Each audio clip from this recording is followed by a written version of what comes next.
Mandatory Quickie!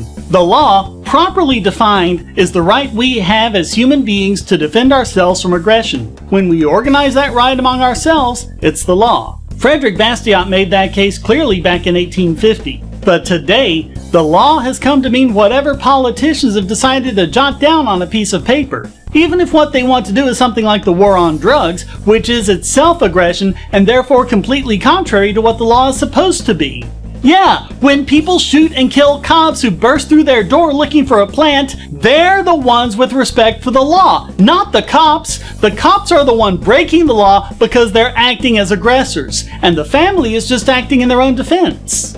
When you decide that the law is just whatever politicians write down and people in blue costumes enforce, you end up with serious moral and ethical problems. Things that would be wrong and even punishable if done by the average person are suddenly considered right and lawful and just when done by an authority.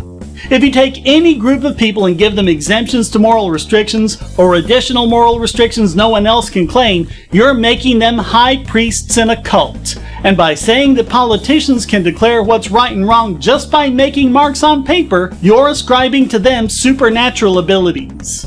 But it's funny, so much of what they do goes against the Constitution, which they swore an oath to uphold, and therefore it's immoral to disobey. But more than that, the Constitution is the supreme law of the land. So how can you claim to be upholding the law when you're violating the supreme law? When was the last time any politician, judge, or law enforcement officer suffered prison time because they passed or enforced an unconstitutional law?